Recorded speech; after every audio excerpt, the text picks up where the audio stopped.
Okay, so I lost my factory plastic skid plate on my 2005 Jeep Grand Cherokee. I was on a hunting trip. I went through some pretty deep mud, got home, and I realized that I left my skid plate back in the mud. So I kind of been in the market a little bit, thinking about replacing that factory skid plate for something a little bit more heavy duty, maybe something with a little bit more coverage, just to save a little bit of weight, because I'd like to put a winch on the front of the Jeep. I want to stick with aluminum. Well, Steel Armadillo was out of stock. They've been out of stock for like 3, 4, 5, 6 months.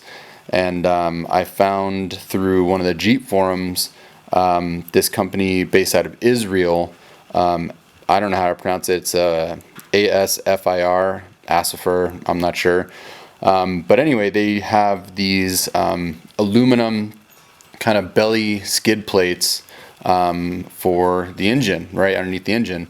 And did a little bit of research. The price was right. Quality looked good. Found a couple pictures online, but nothing too. I didn't find too much information, so I just figured I could do an unboxing in case anybody else is thinking about it, or if nobody had heard of this company and they're looking for other options. Well, here we go. So I'm gonna dive in, do a little unboxing, and take a look, see what we got.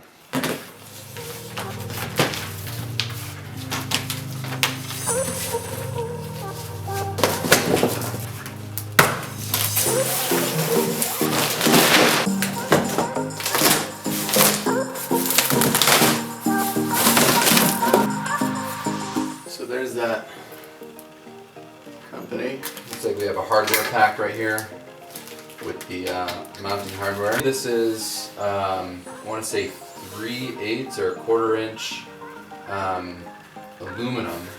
And I mean, it's light. I think it's about maybe 20 pounds. But in comparison to what I've seen online for, I think it's the steel ones are like 76 pounds. So there's about a 50 or so pound difference between. But looks pretty nice.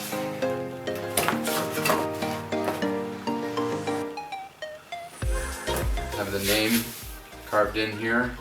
So apparently you don't need to take this off to do oil changes. That you know, obviously with these cutouts here,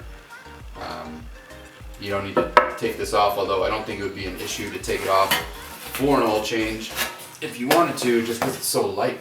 We got a sticker here. Part number is 542058. I'll put all that information down below.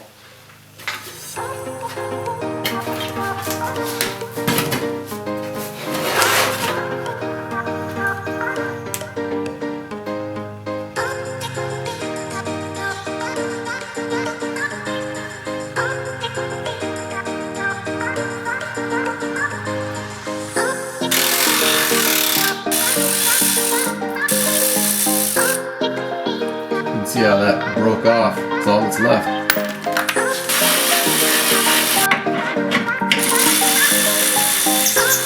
And again, that's all that's left of my factory skid plate.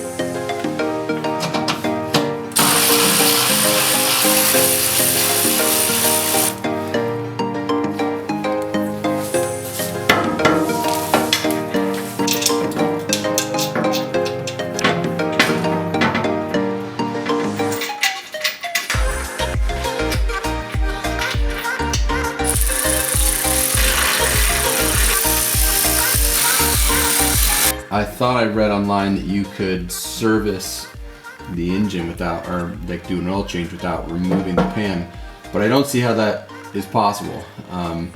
There's a spot over here for, I believe that's the axle, access to the axle, but I don't see anything for the oil, which is fine. It's not like it's heavy, so I guess it's just something you gotta deal with.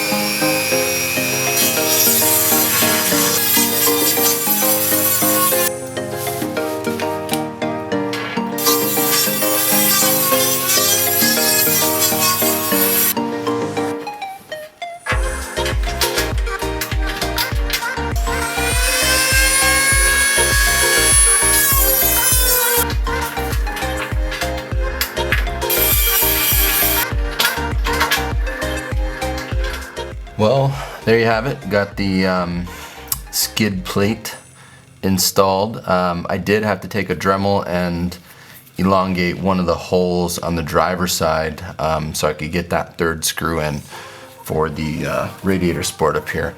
A little bit of a pain in the butt, but there was a workaround. So one thing I did notice about the skid plate is that if you can't really tighten those screws down as tight as you normally would, because this is aluminum. So if you start tightening down too much, the aluminum will start to flex.